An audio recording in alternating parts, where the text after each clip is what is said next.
como elaborar um relatório de sustentabilidade e por que isso é tão importante, eu apresento a senhora Priscila Zacarias, sócia da Trevo Reciclagem. Apresentando-a, Priscila é administradora de empresas com pós-graduação em gestão financeira, gestão de pessoas, formação de docentes para curso superior e MBA em gestão estratégica de negócios. É também autora do livro Mosca Branca, sobre empreendedorismo corporativo. Bem-vinda, Priscila, boa apresentação.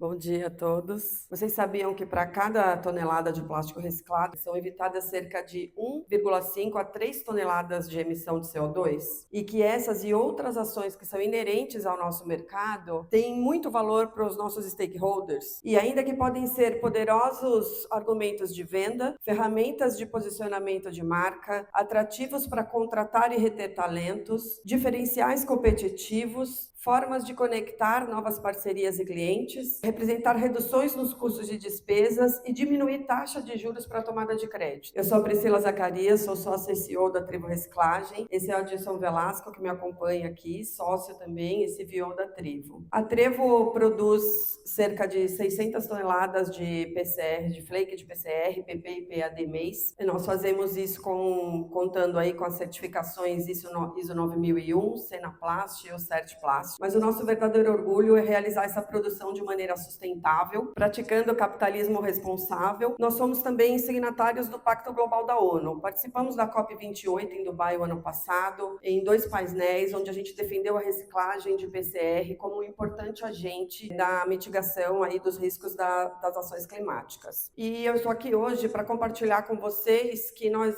publicamos esse ano nosso primeiro relatório de sustentabilidade e porque isso tem sido importante para a gente. Para a gente, né, que somos uma empresa de médio porte, é algo até poderia dizer inovador, né? Porque a gente vê essa ação sendo praticada pelas empresas globais, pelas multinacionais, também se posicionar em relação à sustentabilidade. Então, o que é um relatório de sustentabilidade, né? Será que é uma novidade, mais um modismo aí? Bom, na verdade, desde a década de 70 que se vem falando sobre o assunto, de maneira, claro, muito mais tímida, mas em 1990 é que se começou a incluir aí aspectos econômicos e sociais nos relatórios. Só em 97 que foi criado o GRI, que eu vou explicar para vocês do que se trata. Em 2004 criou-se a COP, né, que é a comunicação de progresso. Em 2020, que se tornou um assunto central aí, né, para todas as empresas. E agora chegou a vez das pequenas e médias embarcarem nessa jornada. Então, por que elaborar um relatório de sustentabilidade? Bom, se você estiver pensando numa linha de crédito, qualquer banco comercial hoje vai te pedir que ações ESG, se você tem uma agenda ESG sendo praticada, se você apresentar um relatório de sustentabilidade, já leva a conversa para outro nível, já mostra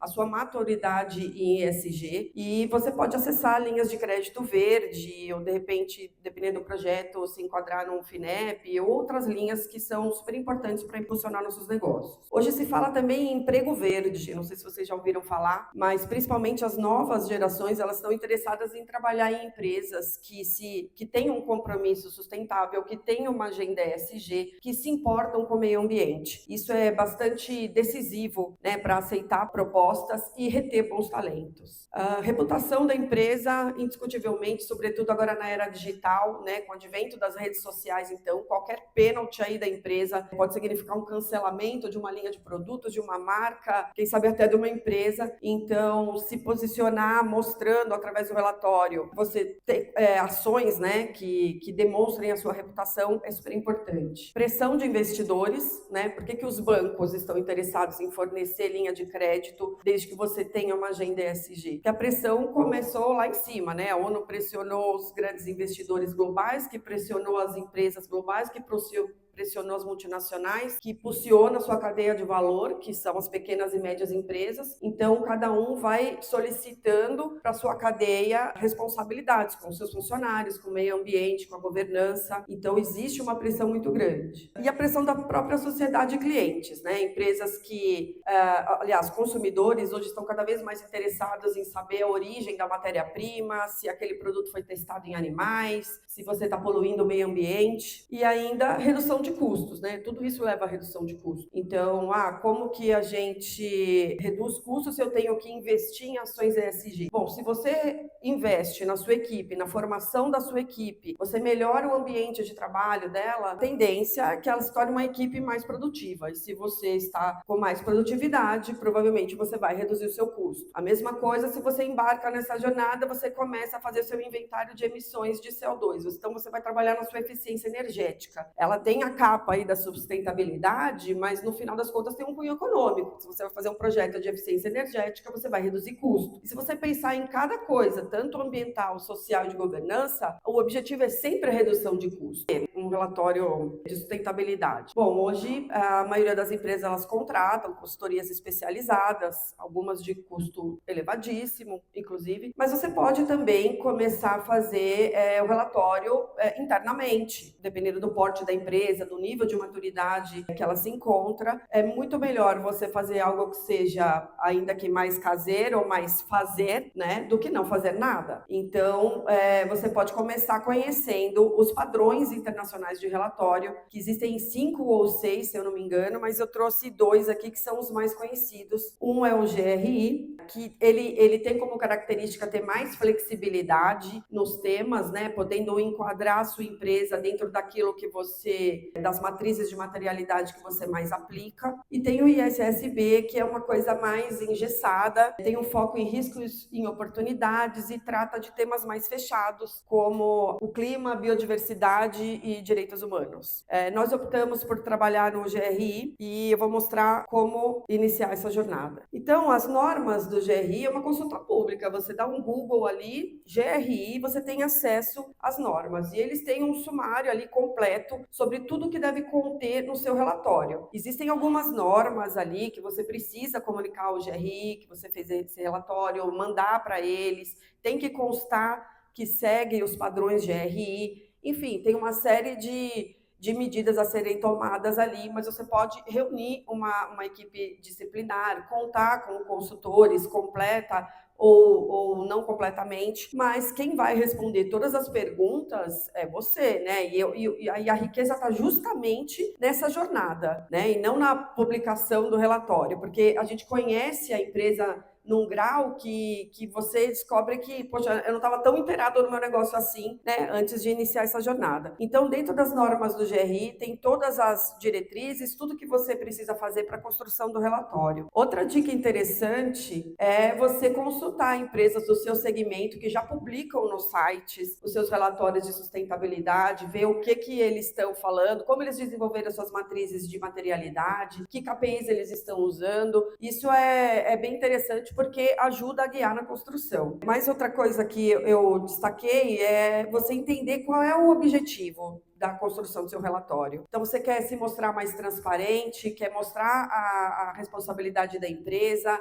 você quer engajar a sua equipe, quer mostrar reputação, quer se mostrar inovador, para cumprir compliance, acesso a novos mercados, atração e retenção de talentos. Qual que é o seu objetivo? Isso é importante por quê? Porque você vai ajustar o seu discurso conforme a sua audiência. Na Trevo, a gente fez algo mais globalizado, assim. A gente queria tudo, na verdade, né? Mostrar as nossas ações sustentáveis, a gente quer e já fez isso, inclusive, de levar o nosso relatório para análise de crédito, né, para compor a nossa análise de crédito, quer se mostrar inovador, quer mostrar a nossa responsabilidade social, ambiental e de governança. Então, a gente fez algo mais global, mas isso pode ser de maneira bem localizada e bem objetiva, ou pode ser dessa maneira como a gente optou.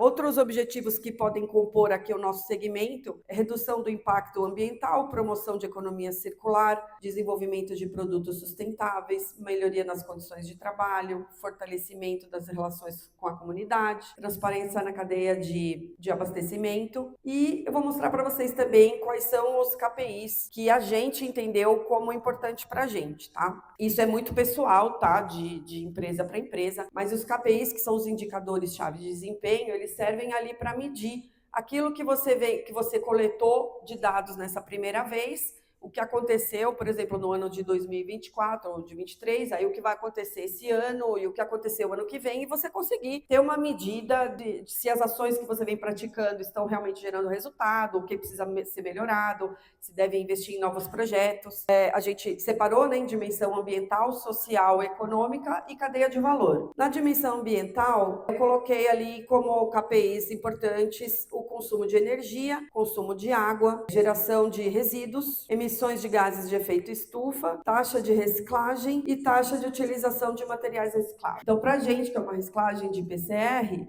esses são os KPIs da dimensão ambiental que a gente julgou necessário. Cada segmento, cada empresa e cada tipo de gestão vai encontrar os KPIs que melhor os atendem. Já na dimensão social, nossos KPIs aqui escolhidos foram acidentes de trabalho, treinamentos e desenvolvimentos, diversidade e inclusão, relações com a comunidade e saúde e segurança. Essa aqui foi uma jornada super interessante, a gente colheu dados super importantes que eu vou mostrar para vocês lá na frente, e fez a gente conhecer de fato quanto diverso a gente já era. Na dimensão econômica, eu destaquei receita gerada com produtos reciclados, o ROI, né, que é o retorno do investimento em projetos de sustentabilidade, o custo total de propriedade dos produtos e valor de mercado da empresa. Já na cadeia de valor, gestão de fornecedores, que é uma coisa super importante para a gente, a vida útil dos produtos. Como exemplo de dimensão social, os dados que a gente coletou, que a gente tem a minoria branca na nossa empresa, a liderança feminina representa 55% da nossa liderança e a gente emprega aí a faixa mais rejeitada do mercado, que é acima de 40 anos, é quem a gente mais emprega. Então, é interessante que antes mesmo de agir nesse sentido, a gente já descobriu o quão diverso a gente era, né? E agora, a partir de agora, e estabelecidos KPIs que contempla todas essas informações,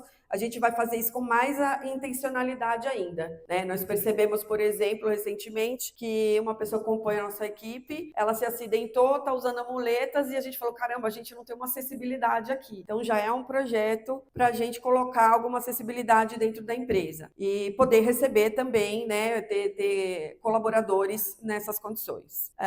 Na dimensão ambiental, o que eu destaco aqui foi o nosso inventário de emissão de gases, né? Então a gente se descobriu aí não só net zero, como carbono negativo, por conta daquela informação, né, de 1,5 a 3 toneladas aí deixariam de ser emitidas se fossem produzidas resinas virgens. Então, nesse contexto, a quantidade de PCR que a gente acumulou no período do relatório mostra que a Trevo não apenas mitigou suas próprias emissões, mas contribuiu aí com a mitigação das emissões globais. Bom, sobre matriz de materialidade, é muito interessante assim, porque eu mesma não sabia do que se tratava, né? Então, eu coloquei uma definição aqui mais simples possível, que seria uma ferramenta estratégica utilizada para identificar os temas relevantes para o negócio e para os stakeholders, tá? Então, eu vou mostrar para vocês como a gente construiu essa matriz e o que ela gera para a gente. Bom, o que eu destaco em primeiro lugar é o foco. Né, ajuda a gente a se manter ali bem focado naquilo que você quer fazer dentro do seu projeto de sustentabilidade. Outra coisa é a transparência. Deixa muito claro para você, para a equipe, para os stakeholders, o que você está construindo nesses temas. A gestão de risco também permite a gente gerenciar melhor os potenciais riscos e a oportunidade de negócios, né? Porque tudo isso a gente faz também porque sustentabilidade, como bem disse aqui já anteriormente, não é abraçar árvore, mas é praticar o capitalismo responsável. Então, tudo isso é pensado também na geração de lucro e não só na questão sustentável, é uma coisa aliada à outra. Então, sobre o meio ambiente, como a gente construiu nossas matrizes de materialidade? Bom, como signatários do Pacto da ONU, a gente não poderia ignorar os ODS, Objetivos de Desenvolvimento Sustentável. Então, a gente definiu as matrizes. Primeiro, a gente separou o ESG, né? Primeira parte ambiental. Então, separamos ali as nossas matrizes de materialidade, que são gestão de oportunidades e risco, economia circular, gestão de recursos, gestão de resíduos e inovação. Quais são os ODS que essas matrizes abraçam e quais seriam os nossos compromissos e metas? É claro que no seu relatório você não precisa colocar ali completamente quais são as suas estratégias. Você comunica ali seus objetivos e metas e o que você vai fazer para alcançar isso é seu segredo de negócio, né?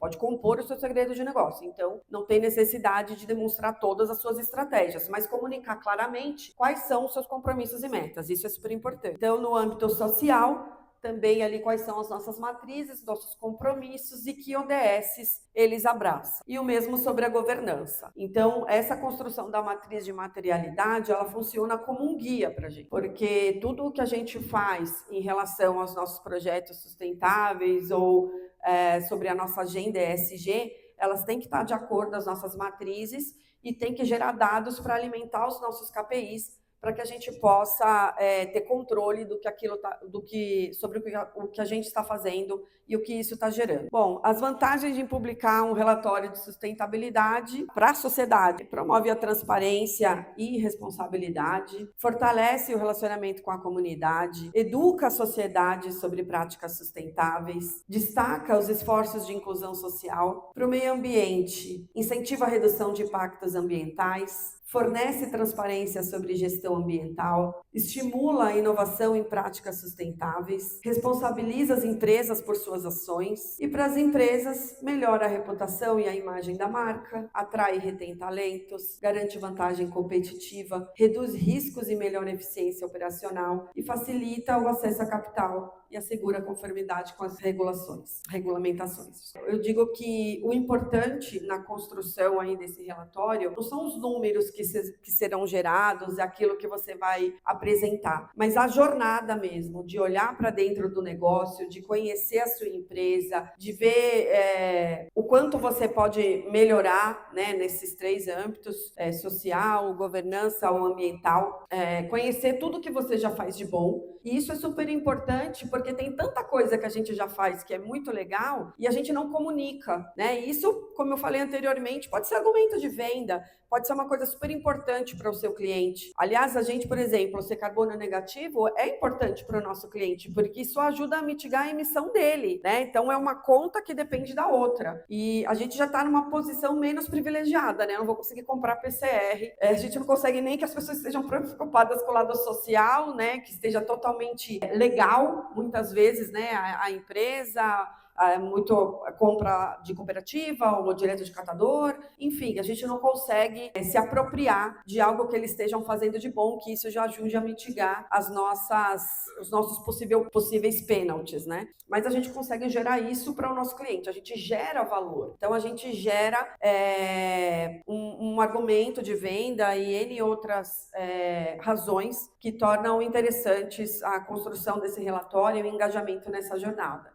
A gente também percebeu o quão importante é para a nossa equipe, né? A gente vai ter um treinamento agora dia 21, onde a gente vai mostrar para toda a equipe e tal, mas tudo que eu venho comentando individualmente com as pessoas eles ficam bastante impressionados e orgulhosos de trabalhar numa empresa que se preocupa com todas essas questões. Então, a indústria do plástico, ela pode ser um agente de transformação positiva, né? Nós podemos construir um futuro onde o plástico não seja mais sinônimo de poluição, mas de inovação, circularidade e respeito ao meio ambiente. É hora de transformar o plástico em um aliado da sustentabilidade e mostrar que qualquer resíduo mal gerenciado é um problema ambiental, né? A gente ouviu bastante aqui ontem, né, sobre o plástico não ser o vilão. Então, o vilão é quem não descarta corretamente, é o governo que também não promove a coleta seletiva, é a empresa geradora que também não tem uma ação aí de logística reversa. Então, esse é o meu recado final, a gente não esquecer que são cidadãos, empresas e governos, só esses 3 agentes trabalhando juntos é que a gente vai ter alguma mudança em relação aí à gestão de resíduos, né, que é um importantíssimo colaborador na mitigação aí das ações climáticas. Eu percebi lá na COP o quão ignorada é a reciclagem, né, nesse assunto, parece que não tem nada a ver com isso, se falou muito pouco a respeito da reciclagem, então a gente está aqui, né, nesse evento agora, falando sobre isso, que é muito importante, e a gente tem que ajudar a propagar o quanto a reciclagem é importante. Outra coisa coisa que eu refleti bastante sobre o que eu ouvi aqui ontem foi sobre o que estamos fazendo a respeito disso, né? Tem tanta propaganda negativa a respeito do plástico. E o que a gente faz? O que eu ouvi bastante foi assim, gerar demanda, né, de material. Quanto mais aplicação de PET, de PP, de PAD, mais vai ser importante a reciclagem. Ok, mas e o combate a todas essas fake news? E se cada um de nós aqui usar essa ferramenta que todo mundo tem na mão aqui, né, os seus celulares, e lá na rede social, que é onde a gente escuta todas aquelas bobagens, e falar o contrário, né? E se a gente se organizar aí com o apoio da Biplast, fazer alguns conteúdos únicos e todo mundo postar, impulsionar isso de alguma forma, será que não é também um jeito da gente propagar quem é o verdadeiro vilão dessa história, né? Que o problema não está no produto, mas na nossa atitude ou na nossa falta de atitude, né? E falta de cobrar também os governos e falta de cobrar também algumas empresas que sim tem que se responsabilizar de alguma forma pelo que ela coloca aí no meio ambiente, pelo resíduo que ela gera, mas deixar muito claro quem é o verdadeiro vilão, quem são os verdadeiros vilões e o que a gente pode fazer para mitigar isso, que é o descarte correto. Aqui está um QR Code, aqui tem o site, os contatos da Trevo. Se alguém quiser ter acesso aí ao nosso relatório, quiser conhecer o nosso relatório, é só entrar lá no nosso site, na página de sustentabilidade. A gente disponibiliza para que todos possam ver, se não conhecem um ainda, enfim, de repente se inspirar, porque o objetivo de estar aqui hoje é justamente esse. Quanto mais empresas engajadas nessa jornada, quanto mais a gente falar sobre, mais relevante será o assunto e mais ganho tanto a sociedade, o meio ambiente e as empresas terão. Muito obrigada.